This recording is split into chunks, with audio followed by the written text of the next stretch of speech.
ஆராய்ந்து முடியாத பெரிய காரியங்களையும் எண்ணி முடியாத அதிசயங்களையும் அவர் செய்கிறார். ஆம் தேவனுடைய பிள்ளைகளே, இந்த ஏப்ரல் மாதம் கர்த்தர் உங்களை பார்த்து வாக்கு பண்ணுகிறார். ஆராய்ந்து முடியாத பெரிய காரியங்களை நான் செய்வேன். வாசிக்கலாம் யோபுவின் புஸ்தகம் 9வது அதிகாரம் 10வது வசனம். ஆராய்ந்து முடியாத பெரிய காரியங்களையும் எண்ணி முடியாத அதிசயங்களையும் அவர் செய்கிறார். ஆண்டவர் உங்களை பார்த்து இந்த ஏப்ரல் மாதத்துல திட்டமாய் ஒரு வாக்கு பண்ணுகிறார். நீ ஆராய்ந்து பார்க்க முடியாத ஒரு பெரிய காரியத்தை உனக்காய் நான் செய்ய போகிறேன். இந்த மாதம் சில நன்மைகளை, சில அற்புதங்களை கர்த்தர் உங்க வாழ்க்கையில செய்ய போறார்.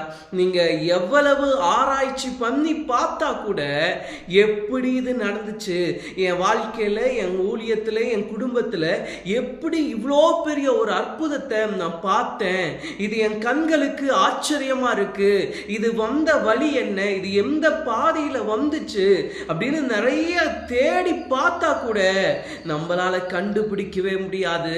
இந்த 3 மாதங்கள் கடந்து இந்த 4வது மாதத்துக்குள்ள கடந்து வரும்போது கர்த்தர் உங்களை பார்த்து சொல்றாரு, நீ கவலைப்படாதப்பா, ஆராய்ந்து பார்க்க முடியாத பெரிய காரியத்தை நான் உனக்காய் செய்ய போறேன். ஒருவேளை என் வாழ்க்கையில எதுவுமே நடக்காதா, என் வாழ்க்கையில எந்த காரியமுமே நிகழாதா, என் வாழ்க்கையில ஒரு அற்புதத்தை நான் பார்த்திடவே மாட்டேன், நானு இந்த சத்தத்தை கேட்பீங்கன்னா கர்த்தர் உங்களை பார்த்து சொல்றாரு, இல்ல இல்ல, நீ ஆராய்ந்து பார்க்க முடியாத ஒரு பெரிய காரியத்தை இந்த ஏப்ரல் மாதத்திலே நான் உனக்காய் செய்வேன் என்று கர்த்தர் வாக்கு பண்ணுகிறார். வேதத்துல கூட ஆண்டவர் செஞ்ச ஒரு 3 ஆராய்ந்து பார்க்க முடியாத அற்புதங்களை நாம் தியானிக்க போகிறோம். யோபுவின் புஸ்தகம் 42வது அதிகாரம் 10வது 11வது வசனம். யோபு தன் சிநேகிதருக்காக வேண்டுதல் செய்த போது கர்த்தர் அவன் சிறையிருப்பை மாற்றினார். யோபுக்கு முன்னிருந்த எல்லாவற்றை பார்க்கிலும் இரட்டத்தனையாய் கர்த்தர் அவனுக்கு தந்தருளினார். இந்த இடத்துல தேவ பிள்ளைகளே, இந்த ஆராய்ந்து முடியாத பெரிய காரியங்களை அப்படின்னு இந்த வாக்கு தத்தத்தை சொல்றதே யாருன்னா யோபு. இந்த வாக்கு தத்தத்தை சொன்ன, அறிக்கையிட்ட யோபுடைய வாழ்க்கையில நடந்துச்சா? கண்டிப்பா நடந்துச்சு. என்ன நடந்துச்சுன்னா, இவன் ரொம்ப கடுமையான சோதனையின் பாதைக்குள்ள யோபு கடந்து போய் கொண்டிருந்தான். அந்த வேளையில யோபுக்கே ஒண்ணுமே இல்லை. யோபுடைய வாழ்க்கையே பார்த்தா ரொம்ப பரிதாபம்.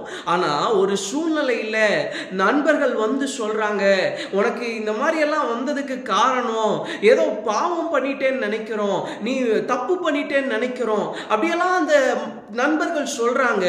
சொல்லிட்டு அதே நண்பர்கள் ஒரு கட்டத்திலே யோபு இடத்துல ஜெபிக்க வராங்க. யோபு அவர்களுக்காக ஜெபித்த போது யோபுடைய சிறையிருப்பை கர்த்தர் மாற்றினார். அதே போலதான் பாத்தீங்கன்னா யோபுடைய ஆசீர்வாதம் ஃபர்ஸ்ட் எந்த வேகத்துல போச்சோ அதே வேகத்துல மறுபடியும் புதுப்பிக்கப்பட்டது. அவன் கிரகிச்சு பார்த்தா கூட, இல்ல அவன் நண்பர்கள் கிரகிச்சு பார்த்தா கூட ஃபர்ஸ்ட் ஏன் போச்சுன்னு இவங்களுக்கு தெரியாது, இப்ப எப்படி ரெட்டிப்பா வந்துச்சுன்னு தெரியாது. அப்படி ஒரு அற்புதத்தை ஆண்டவர் இந்த யோபுடைய வாழ்க்கையில அழகா செஞ்சார். எந்த நண்பர்கள் யோபுடைய குறைவை பார்த்தாங்களோ, எந்த நண்பர்கள் யோபுடைய குறைவை குறித்து குற்றப்படுத்தினார்களோ, அதே நண்பர்கள் இன்னைக்கு என்ன சொல்றாங்கன்னா, எங்களுக்காக கொஞ்சம் வேண்டுதல் செய், எங்களுக்காக கொஞ்சம் ஆண்டவரை நோக்கி பாரு, எங்களுக்காக கொஞ்சம் நீ வேண்டுனேன்னா எங்க சிறையிருப்பு மாறிடும். யோபு அவங்களுக்காக ஜெபிக்க துவங்கின போது கர்த்தர் யோபுடைய சிறையிருப்பை மாற்றினார். இன்னைக்கு இந்த சத்தத்தை கேட்கிற உங்க வாழ்க்கையில சில சூழ்நிலைக்குள்ள நீங்க கடந்து போகலாம். உங்க சூழ்நிலையை பார்த்தா, பிரதர், இதுல என்ன நிறைய பேர் குற்றப்படுத்துறாங்க, இந்த பாதைக்கு நீதான் காரணம்னு சொல்றாங்க, நீயா தேடிக்கிட்டதுப்பா, இந்த வலியும் வேதனையும் வேற யாரும் உனக்கு தரல, இது ஒன்னாலேயே உருவாக்கப்பட்டது அப்படின்னு சொல்லி நிறைய பேர் என்ன கேவலமா பார்க்கிறாங்க. அப்படின்னு இந்த சப்தத்தை நீங்க கேட்கலாம். இல்ல, என்ன ஒரு கட்டத்துல நல்லா பார்த்த மனுஷங்க இன்னைக்கு நான் கடந்து போகிற ஒரு சூழ்நிலை நிமித்தம் என்ன ரொம்ப தவறா பார்க்கிறாங்க. யோபுவை அந்த சிநேகிதர்கள் ரொம்ப நல்லா பார்த்தவங்க. ஆனா யோபுவுக்கு வந்த நிலைமையை பார்த்த உடனே யோபுவை ரொம்ப தாழ்ந்து பார்க்க ஆரம்பிச்சாங்க. எந்த மனிதர்கள் யோபுவை நீதிமானா பார்த்தாங்களோ, உத்தமனா பார்த்தாங்களோ, அதே நண்பர்கள் ஒரு கட்டம் கர்த்தருடைய சூழ்நிலைகளை மாறுவதற்கு அனுமதித்த போது அவனை எப்படி பார்த்தாங்கன்னா ரொம்ப மோசமா பார்த்தாங்க. சில வேளையில் உங்க சூழ்நிலைகள் மாறும்போது மனிதர்கள் உங்களை பார்க்கிற விதங்கள் மாறலாம். உங்க சூழ்நிலை மாறும்போது மனுஷங்க உங்களை மோசமா பார்க்கலாம். உங்க சூழ்நிலைகள் வேறாய் மாறும்போது மனுஷங்க உங்ககிட்ட வித்தியாசமா நடந்துக்கலாம். அப்படிப்பட்ட சூழ்நிலையில கடந்து போன யோபுடைய வாழ்க்கையை அவர்கள் கண்களுக்கு முன்பாக மாற்றி காட்டின கர்த்தர் சொல்லுகிறார், இன்னைக்கு அந்த சூழ்நிலையிலே உன்னுடைய வாழ்க்கையை நான் மாற்றி காட்டுவேன். எப்படி பிரதர் நடக்கும்? அதுதான் ஆராய்ந்து முடியாத பெரிய காரியம். நீங்க எப்படி நடக்குங்கிறது மாத்திரம் இல்ல, எப்படி நடந்ததுன்னு தெரியாது. சில வேளையில சில சூழ்நிலைகளை நம்ம காத்திருக்கும் போது இது எப்படி நடக்கும், இது எந்த மாதிரி நடக்கும் அப்படி நமக்கு நிறைய சமயம் கேள்வி இருக்கும். ஆனா சில சமயம் அற்புதம் நடந்ததுக்கு அப்புறமும் என்ன இருக்கும் தெரியுமா? இது எப்படிப்பா நடந்துச்சு, இவன் வாழ்க்கையில எப்படி இது நடந்துச்சு, இவன் வாழ்க்கையில எப்படி இது நடந்துச்சு, இவங்க இப்படித்தானே இருந்தாங்க, எப்படி இவங்க இவ்வளவு பெரிய ஆசீர்வாதத்தை ஒரே நேரத்துல பார்த்திருக்க முடியும் அப்படின்னு வியந்து போகத்தக்க அதிசயம் தான் என்னன்னா ஆராய்ந்து பார்க்க முடியாத பெரிய காரியம்.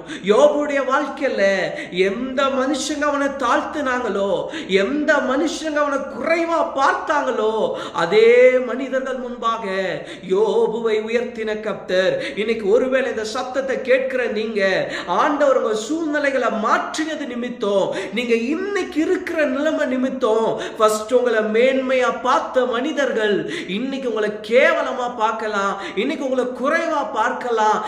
என்ன உன் வாழ்க்கை, நீ எல்லாம் ஒரு மனுஷனா, உன் வாழ்க்கை ஏன் இவ்வளவு மோசமா இருக்கு, இப்படி பல கேள்வி கணையங்களை உங்களை நோக்கி அனுப்பி கொண்டிருக்கலாம். ஆனா உங்களுக்கு ஒரே ஒரு பதில கர்த்தர் சொல்லுகிறார், ஆராய்ந்து முடியாத பெரிய அதிசயத்தை செய்ய கர்த்தர் வல்லவர்.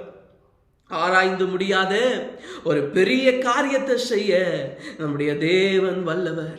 யோபுடைய வாழ்க்கையில எந்த மனுஷங்க குறைவை பார்த்தாங்களோ, எந்த மனுஷங்க இது ஓன் தப்புனால வந்தது, இது ஓன் பாவத்தினால வந்தது சொன்னாங்களோ, அதே மனிதர்கள் வந்து சொல்றாங்க எனக்காக ஜெபம் பண்ணு.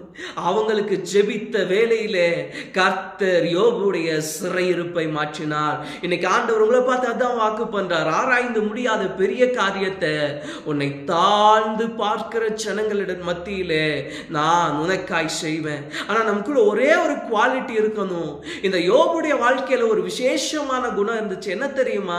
இந்த மனிதர்கள் தான், இந்த நண்பர்கள் தான் கொஞ்சம் முன்னாடி வந்து பரியாசம் பண்றாங்க, கேவலப்படுத்துறாங்க, அவனை குற்றப்படுத்துறாங்க. ஆனா அதே மனிதர்கள் வந்து எனக்காக வேண்டுதல் செய்யன்னு சொன்ன உடனே யோபு ஜெபிக்க துவங்கினா. இன்னைக்கு கண்டிப்பா உங்களை ஆசீர்வதிப்பார், கண்டிப்பா ஆண்டவர் உங்களை மேன்மையா வைப்பார். ஆனா உங்களுக்குள்ள ஒரு சுபாவம் இருக்கணும், மன்னிக்கிற சுபாவம். ஆண்டவர் உங்களுக்கு மன்னித்தது போல நிறைய மனிதர்களை மன்னிக்கிற சுபாவத்திற்குள்ள நீங்க கடந்து வாங்க. எந்த மனுஷங்க உங்களை இகழ்ந்து பேசினாங்க உண்மைதான், ஆனா அதே மனுஷங்க திரும்ப வரும்போது சந்தோஷமா ஏற்றுக்கொண்டு பாருங்க, கர்த்தர் அற்புதத்தை செய்வார். சில வேளையில நம்முடைய அற்புதம் எங்க தெரியுமா இருக்கும்? நாம் மன்னிக்கிற நேரத்தில் நடக்கும். ஒருவேளை யோபு மாத்திரம் இவங்க தான் நம்மளை இவ்வளவு மோசமா பேசினாங்களே, இவங்க வரும்போது நான் ஏன் இவங்களுக்காக ஜெபம் பண்ணும், நான் ஜெபிக்க முடியாது, என்ன பரியாசம் பண்ணினவங்க, என்ன குற்றம் பிடித்தவங்க, நான் உத்தம, என்ன எப்படி குற்றம் பிடிக்கலாம்? சில வேளையில சொல்லலாம், பிரதர் நான் உத்தமம் பிரதர், நான் உத்தமி பிரதர், என்னை எப்படி இந்த ஆளு குறை சொல்லலாம், என்னை எப்படி இந்த மனுஷன் இவ்வளவு மோசமா பேசலாம், திரும்ப வந்து என்கிட்ட எப்படி இவங்க பேசுவாங்க, என்னால மன்னிக்க முடியாது. நம்ம நிறைய வேளையில சொல்லலாம். ஆனால் நம்முடைய பெரிய ஒரு அதிசயத்திற்கு பின்பாக கர்த்தர் நமக்கு வைத்து வைத்திருக்கிற பெரிய நன்மைக்கு பின்பாக நாம் மன்னிக்க வேண்டிய ஒரே ஒரு காரியம் தான் காத்திருக்கும். நாம் பெறப்போகிற பெரிய ஒரு நன்மைக்கு திறவுகோலே என்னவா தான் இருக்கும்னா அந்த பொல்லாத மனிதர்களை மன்னிக்கிறதா மட்டும்தான் இருக்கும். நம்ம மன்னிச்சுட்டோம்னா ஒரு பெரிய அற்புதம் நடக்கும். யோபு சொல்லவே இல்லை பாருங்களேன், இவங்க தான் கொஞ்சம் முன்னாடி நம்மளை இவ்வளவு கேவலப்படுத்திட்டு போனாங்களே, ஏன் இவங்களுக்காக நம்ம ஜெபம் பண்ணணும், ஏன் இவங்களுக்காக பரிதவிக்கணும், ஏன் இவங்களுக்காக நாம் பேசணும்? இல்லப்பா, ஜெபம்னு வந்துட்டியா, நீ உன்னை தாழ்த்தி என்கிட்ட வந்துட்டியா? நானா ஒரு சுபாவம் யோபுக்குள்ள இருந்தது, என்கிட்ட வர்ற யாரா இருந்தாலும் நான் ஏற்றுக்கொள்ளுவேன். இன்னைக்கு அந்த சுபாவம் நமக்குள்ள இருக்கணும். எப்பேற்பட்ட பாவத்தை பண்ணிட்டு வந்திருந்தாலும் அவங்கள மன்னித்து ஏற்றுக்கொள்ளுகிற ஒரு சுபாவத்திற்குள்ளே நாம் கடந்து போக வேண்டும். அப்படிப்பட்ட சுபாவத்தில் இருந்த யோபுடைய தாழ்மையை பார்த்த கர்த்தர் அவன் ஆராய்ந்து பார்க்க முடியாத பெரிய காரியத்தை செய்தார். முதல்ல கர்த்தர் எதுல செய்வார்னா, நம் இயலாமையில இல்ல நம்மளை தாழ்ந்து பார்க்கிற ஒரு சூழ்நிலையில கர்த்தர் ஒரு பெரிய காரியத்தை செய்வார். இரண்டாவதாக வேகமாய் சொல்ல விரும்புகிறேன். யோவான் எழுதின புஸ்தகம் 11வது அதிகாரம் 22வது வசனம். யோவான் 11:22, 23, 24 நான் உங்களுக்காய் வாசிக்கிறேன். இயேசு வருகிறார் என்று மார்த்தாள் கேள்விப்பட்ட போது அவருக்கு எதிர்கொண்டு போனாள். மரியாளோ வீட்டிலே உட்கார்ந்திருந்தாள். மார்த்தாள் இயேசுவிடத்தில் வந்து, ஆண்டவரே, நீர் இங்கே இருந்தீரானால் என் சகோதரன் மரித்து போயிருக்க மாட்டான். இப்பொழுதும் நீர் தேவனிடத்தில் கேட்டுக்கொள்கிறது எதுவோ அதை தேவன் உமக்கு தந்தருளுவார் என்று அறிந்திருக்கிறேன் என்றாள். இரண்டாவதாக இயேசு செஞ்ச ஆராய்ந்து பார்க்க முடியாத பெரிய காரியம். முதல்ல யோபுடைய வாழ்க்கையில ஒரு பெரிய ஆராய்ந்து பார்க்க முடியாத காரியம். அவன் வாழ்க்கை ரொம்ப கேவலமா மாறிச்சு. திடீர்னு பார்த்தா எல்லாத்த விட டபுள் கிஃப்ட்ஸ் அவர் பெற்றுக்கொண்டார். எல்லாத்த விட ரெட்டிப்பான நன்மையை மறுபடியும் பெற்றுக்கொண்டார். இது ரெண்டுமே ஆராய்ச்சி பண்ணா தெரியாது. ஏன் யோபு விழுந்தார்னு ஆராய்ச்சி பண்ணாலும் கண்டுபிடிக்க முடியாது. ஏன் யோபு மறுபடியும் இவ்வளோ உயர்த்தப்பட்டார், இவ்வளோ ஆசீர்வதிக்கப்பட்டார், அதை ஆராய்ச்சி செஞ்சாலும் கண்டுபிடிக்கவே முடியாது. எப்படி நடந்துச்சு கண்டுபிடிக்கவே முடியாது. அதே போலதான் இரண்டாவது இன்னொரு சூழ்நிலை. யோவான் எழுதின புஸ்தகத்தில் 11வது அதிகாரத்தில் 21, 22 லாசரு என்ற ஒரு மனிதன் மரித்து போகிறான். மரித்து போன ஒரு மனிதன் அடக்கம் செய்யப்பட்டு 4 நாட்கள் கல்லறையில வைக்கப்படுகிறான். 17வது வசனம் பார்த்தீங்கன்னா, இயேசு வந்தபோது அவன் கல்லறையிலே வைக்கப்பட்டு 4 நாள் ஆயிற்று என்று கண்டார். அதாவது எத்தனை நாள்? 4 days ஒருத்தன் செத்து கல்லறையில வைக்கப்படுறான். 4 நாட்களை மரித்த பிணம் கல்லறையில கிடக்குது. அந்த பிணத்தை பார்க்க இயேசு வரார். அந்த குடும்பத்தை தேடி இயேசு வரார். இயேசு வந்த உடனே அந்த லாசருடைய தங்கச்சி வந்து வேகமா சொல்றாங்க, இயேசுவே, நீங்க ஒருவேளை இங்க இருந்திருந்தீங்கன்னா என்ன ஆயிருக்காதுன்னா, என் சகோதரன் மரித்திருக்க மாட்டான், அவன் செத்து போயிருக்க மாட்டான். அத இவங்க மட்டும் சொல்லல, அங்க இருந்த யூத ஜனங்களும் சொல்றாங்க. என்ன சொல்றாங்கன்னா, இந்த இயேசு இந்த லாசருவை ரொம்ப நேசிச்சாரு, இந்த இயேசு இந்த லாசருவோட ரொம்ப நெருக்கமா இருந்தாரு, இவர் மட்டும் இங்க இருந்திருந்தார்னா இவன் செத்திருப்பானா, இவர் இங்க இருந்திருந்தார்னா இவன் செத்திருக்க மாட்டானே, ஏதோ ஒரு வகையில உயிர் பிழைக்க வச்சிருப்பாரு அப்படின்னு சொன்னவங்க அதோட நிறுத்தல. குருடரின் கண்களை திறந்தவர், செவிடரின் செவிகளை திறந்தவர், ஒருவேளை அவர் இங்க இருந்திருந்தா என்ன பண்ணிருப்பாருன்னா லாசருவை சாகாம காப்பாத்தி இருப்பாரு, லாசருவை உயிரோட வச்சிருப்பாரு அப்படின்னு சொல்லி இந்த யூதர்கள் சொல்றாங்க. இதெல்லாம் கேட்ட இயேசு ஒரு கட்டத்தில் என்ன பண்ணாருன்னா லாசருவை மறுபடியும் எழுப்பினார். லாசருவை மறுபடியும் உயிரோடு வரும்படி ஆண்டவர் ஒரு அற்புதம் செய்தார். யாராவது ஆராய்ச்சி பண்ண முடியுமா? செத்து போன மனுஷன் 4 நாள் கழிச்சு உயிரோடு எழும்புறான். செத்து போன ஒரு பணம் 4 நாள் கழிச்சு உயிர் பெற்று தான் கல்லறையிலிருந்து வெளியே வருது. ஏதோ ஒரு கல்லறையில ஒடுக்கப்பட்டாச்சு, முடக்கப்பட்டாச்சு. ஆனா அந்த சூழ்நிலையிலிருந்து ஒரு பெணம் 4 நாள் கழிச்சு வெளியே வருதுன்னா இதை எந்த மனுஷனாவது கிரகிச்சு பார்க்க முடியுமா? எந்த மனுஷனாவது இந்த அற்புதத்தை யோசிக்க முடியுமா? இன்னைக்கு இருக்கிற விஞ்ஞானம் கூட 4 நாளான ஒரு மனிதனை எழுப்பிட முடியுமா? இப்ப வரைக்கும் எவ்வளவு ஆராய்ச்சி பண்ணி பார்த்தாலும் இயேசுவுடைய அற்புதத்தை நம்மளால கண்டுபிடிக்கவே முடியாது. அங்க இருக்கிற ஜனங்க எல்லாரும் என்ன நினைச்சாங்கன்னா, முடிஞ்சிச்சு, இவ்வளவுதான், லாசரு இதுக்கு மேல வரமாட்டான், இதுக்கு மேல இயேசு வந்தா கூட என்னதான் சொல்ல முடியும்னா ஆறுதல் சொல்லதான் முடியும். சில வேளையில சில சூழ்நிலைகள் வரும், உங்களை பார்த்து முடிஞ்சிச்சு, இதுக்கு மேல யார் வந்தாலும் உனக்கு ஆறுதல் தான் சொல்ல முடியுமே ஒழிய இதுல எந்த அற்புதமும் நடத்த முடியாது. அந்த சூழ்நிலையிலே என் இயேசு உள்ளே கடந்து வருவாரானால் ஆராய்ந்து முடியாத பெரிய அற்புதங்களை அவர் செய்கிறவர், ஆராய்ந்து பார்க்க முடியாத பெரிய காரியங்களை அவர் நிறைவேற்றுகிற தேவன். சில சமயம் மனுஷங்க சொல்லுவாங்க, முடிஞ்சிச்சுப்பா, க்ளோஸ், இதுக்கு மேல எந்த மனுஷன் நினைச்சாலும் இதை திருப்ப எடுக்கவே முடியாது. நீ என்ன நினைச்சுக்கிட்டு இருக்கிற?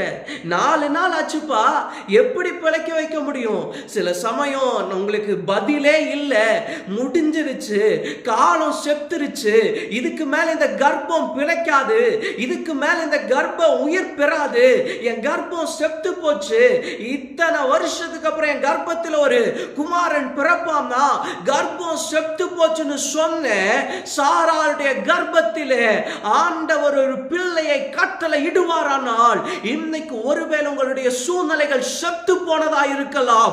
கர்ப்பம் செத்து போனது போல சில சப்த சூழ்நிலைங்க சப்தத்தை கேட்கலாம். பிரதர், இந்த பிள்ளைக்கு இதுக்கு மேல திருமணம் ஆகாது, காலம் கடந்துருச்சு, இத்தனை வயசுல இந்த பிள்ளையை யாரு கல்யாணம் பண்ணிக்குவா? அந்த காலம் எல்லாம் கடந்து போயிடுச்சு பிரதர், மறுபடியும் எந்த அற்புதமும் நடக்காது. ஆனா ஆண்டவர் சொல்லுகிறார், நீ முடிந்தது என்று சொல்லுகிற அந்த காரியத்திலே ஆராய்ந்து பார்க்க முடியாத அற்புதத்தை நான் செய்கிறேன். இன்னைக்கு ஒருவேளை உங்க தொழில் செப்து கல்லறையில் அடைக்கப்பட்டு இருக்கலாம். இவன் இதுக்கு மேல இந்த தொழில் செஞ்சா அது உங்களுக்கு வாய்க்க போறதில்லை, இதுக்கு மேல அந்த தொழில்னால உங்களுக்கு பெரிய நன்மை வர போறதில்லை சொல்லலாம் மனிதர்கள். ஆண்டவர் சொல்றாரு, முடிஞ்சதுன்னு சொல்றதுல அற்புதம் செய்வது என் ஆண்டவருக்கு கை வந்த கலை. ஆண்டவருக்கு கை வந்த கலை என்ன தெரியுமா? முடிஞ்சு போச்சுன்னு சொல்றதுல ஒரு துவக்கத்தை தர்றதுல இயேசுவுக்கு ஒரு பெரிய ஆனந்தம். இயேசு அதுல செய்யறதுல ரொம்ப கை தேர்ந்த தேவன். அந்த தேவன் இன்னைக்கு சொல்றாரு, எதெல்லாம் முடிஞ்சு போச்சுன்னு சொல்றீங்க, இனி உங்க பொருளாதாரம் வரவே வராது, இந்த பிள்ளையோட வாழ்க்கை திருந்தாது, இந்த பிள்ளை மறுபடியும் எழும்பவே எழும்பாது சொல்றீங்களா? இயேசு சொல்றாரு, இல்ல இல்ல இல்ல, முடிஞ்சிச்சுன்னு மனுஷங்க உங்களை பார்த்து சொல்லும் போது நீங்க அதிகமா நம்புங்க. எங்க முடியுதோ அங்க ஒரு ஆரம்பத்தை கட்டளை இடுகிறவர் என் தேவன். எங்க முடிஞ்சிச்சுன்னு முடக்கப்படுதோ அங்கே ஒரு வழியை திறக்கிற தேவன். நீங்களும் நானும் ஆராதிக்கிற தேவன். முடிஞ்சிச்சுன்னு மனுஷங்க சொல்லும் போது ஒரு உண்மை உள்ள கிறிஸ்தவனுக்குள்ள பயம் வரக்கூடாது, சந்தோஷம் வரணும். ஏன் தெரியுமா? எல்லா உலக பார்வையில முடிந்தது, ஆனா பரலோகத்தின் தேவனுடைய பார்வையில வழிகள் திறப்பதற்கு இதுவே உகர்ந்த காலம், இதுவே ஏற்ற காலம். லாசருடைய வாழ்க்கையில அவங்க பார்த்தபோது அவனை எழுப்புவதற்கு காலம் முடிந்தது, ஆனால் பரலோகத்தின் தேவனுடைய பார்வையில அதுவே ஏற்ற காலம். அந்த ஏற்ற காலத்தில் அற்புதத்தை செய்கிற தேவன் சொல்லுகிறார், இந்த ஏப்ரல் மாதம் உனக்கு நான் ஒரு அற்புதத்தை செய்ய போறேன், இந்த ஏப்ரல் மாதம் உனக்கு நான் ஒரு அதிசயத்தை செய்ய போறேன். வாக்கு பண்ணுகிறவர் மனிதன் அல்ல, இஸ்ரவேலின் ஜெயபலமான கர்த்தர். அந்த ஆண்டவர் உங்களுக்கு அற்புதம் செய்வார்.